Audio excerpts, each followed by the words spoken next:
Hey guys, welcome back to a new video. I'm Stephanie West. I'm a licensed counselor here in the state of Michigan, and I'm owner and operator of In Progress Counseling. Today we're going to build on the last video where we talk about how long it might actually take for the change process to happen. Today we're going to add into the understanding that some of that resilience comes from having good models walking in front of us. When we can't yet imagine something, it can be really hard to stay engaged.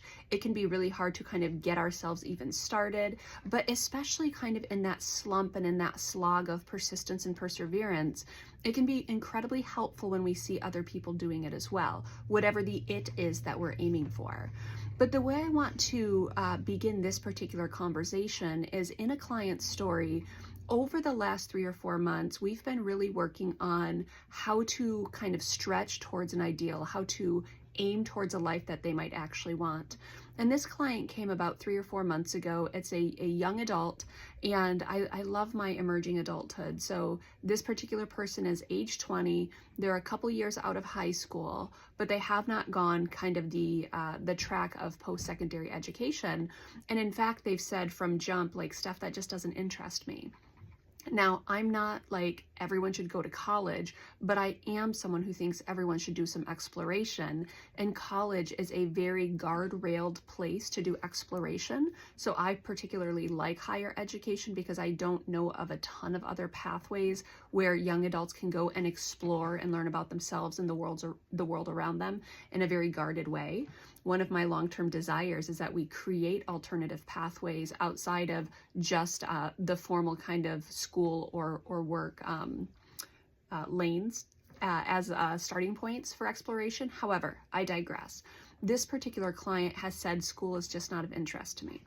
Well, several weeks ago, they came back and they said, I think I might go back to school. And I was like, whoa, tell me more about that, because you've been pretty adamant that that particular door is not of interest to you, or that particular pathway carries no weight for you. And what had happened was they had gone out with a friend, and this friend had talked to them about his experience in college.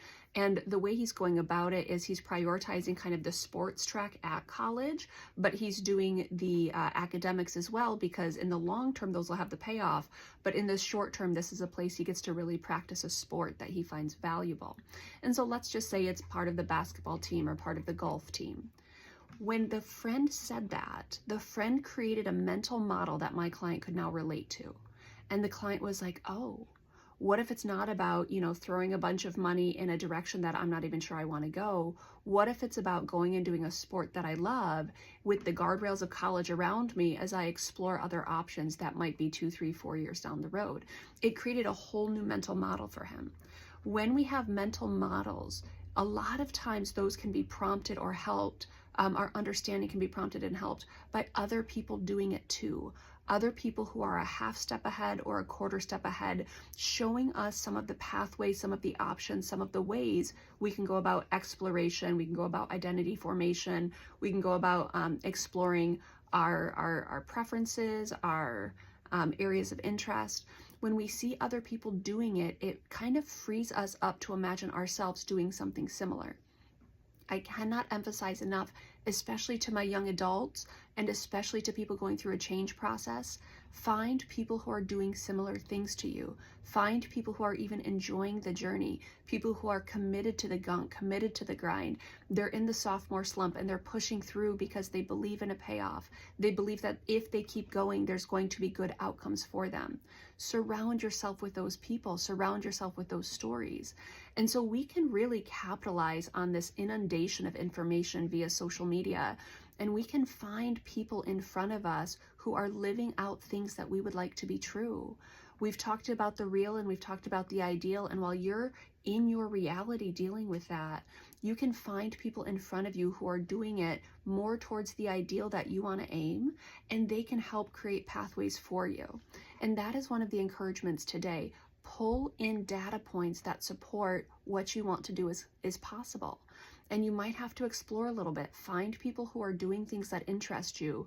Watch them, observe them, and those ideas start to percolate, and those new understandings of where we could go, how we could move in new directions, it starts to percolate too. Often when we see people doing the things we want, we can use it as a framework for how to get started, how to persevere, how to push, and how to orient ourselves. That's the invitation today. If there's something conceptually that might feel off limits to you, look at other people who are doing it. If it resonates with you, and if they create pathways, or they create just the experience of success in an area, and you might want to emulate that, looking at other people doing it gives you somewhat of a clear mental model for what that pathway could look like. And that's what we want to invite in today.